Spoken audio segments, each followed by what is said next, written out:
later. Thank you, Raquel. Thank you, Julieta. Let's move on to our fourth and last panelist for today, Dr. Tobias Wünscher from Earth University in Costa Rica.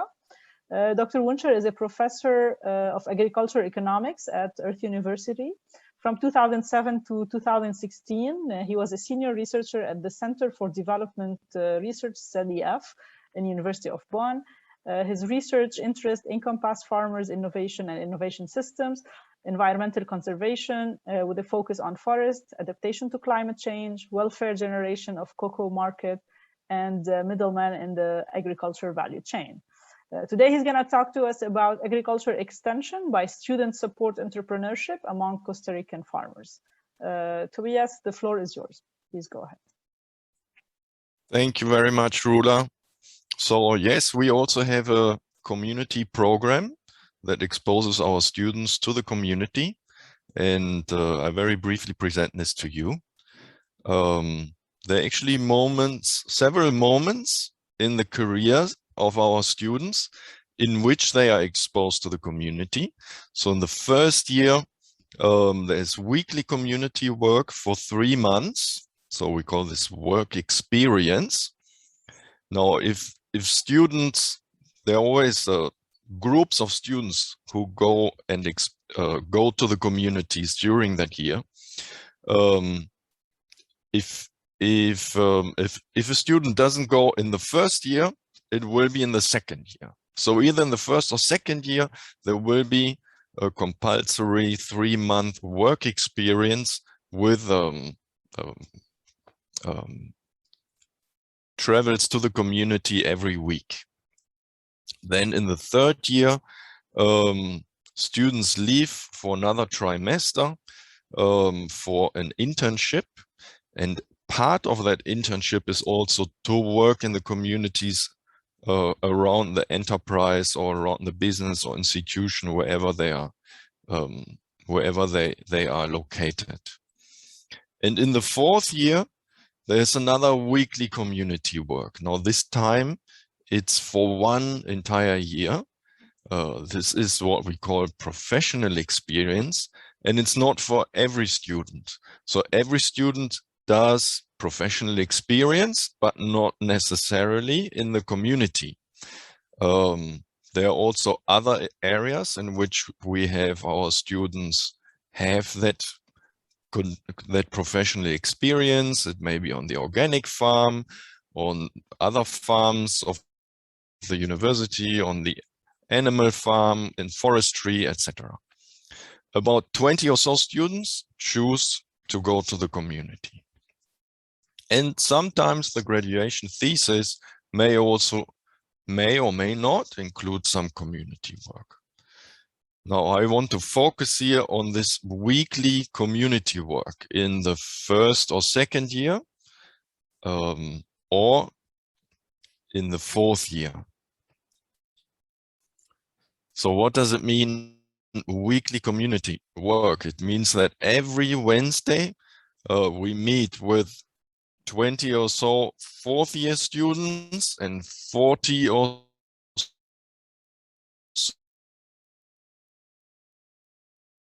so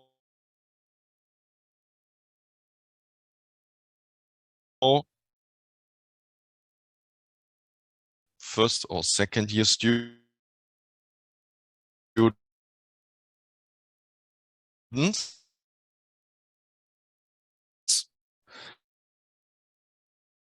At 6:30, social community work. I think there is a problem with the connection, Tobias. Maybe if you turn off your camera, probably that will improve a bit the connectivity. You're disconnected.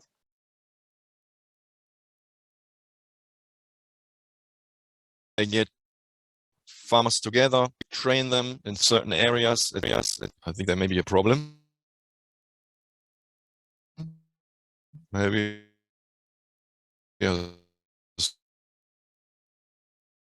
stop. Ruler, can you tell me?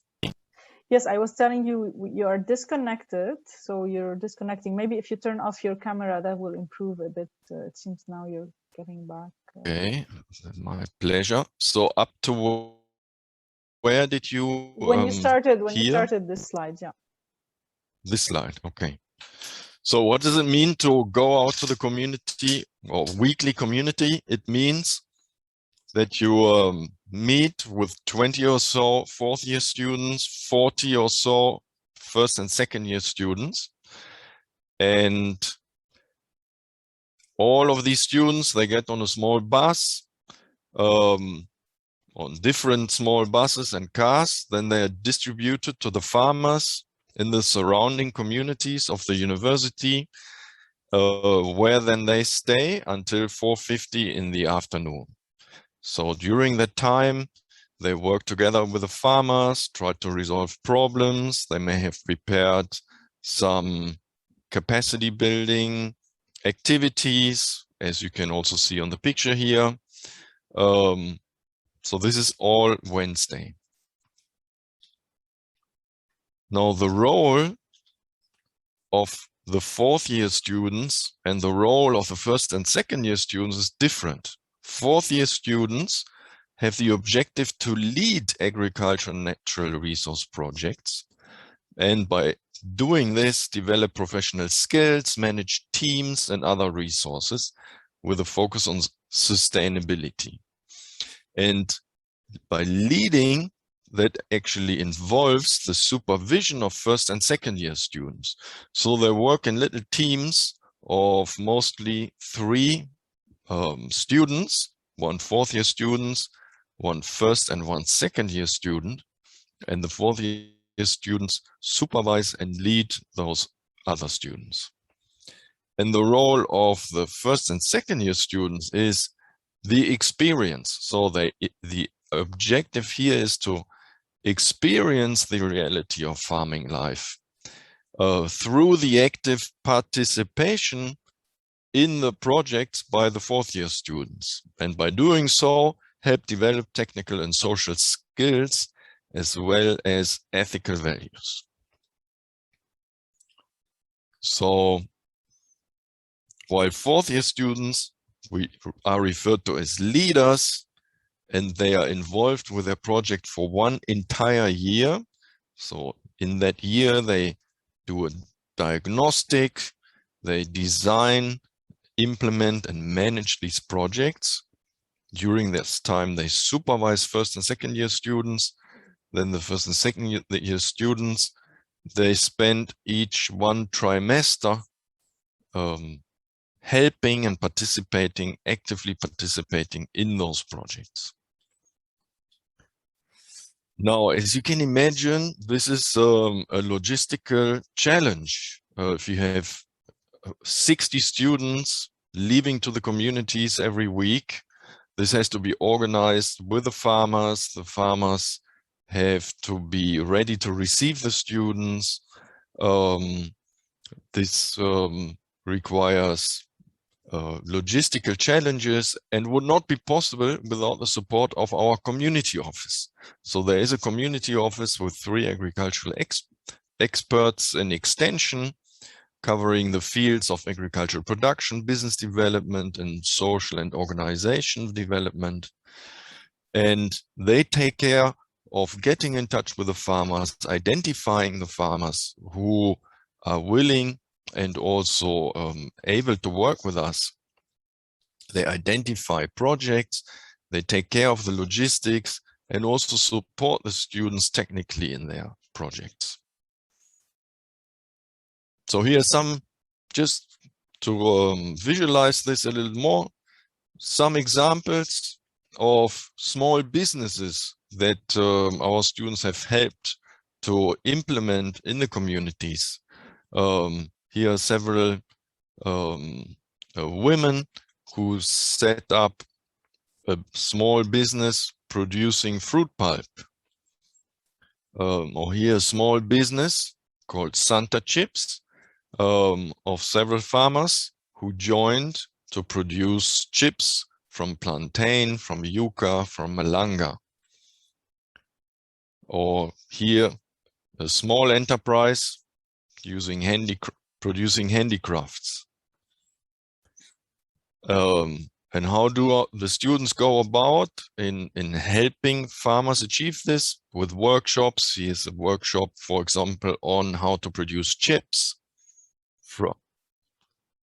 Here's a workshop on how to produce jam. Here's a student of ours, and these are farmers. Or here, two farmers who produce milk and participate in a workshop on making cheese, and also a workshop here on marketing. But there are many other, these are just a few examples. There are many other topics on organizing the community, on developing social skills, on agricultural management and production, managing pests and diseases, etc. So here are just a few examples from the enterprise part. Now, how has COVID affected us? Very much so, because our university is a boarding school, a boarding university. So all the students live here together on campus, and that makes it very risky for COVID-19 to spread if any one of them gets infected.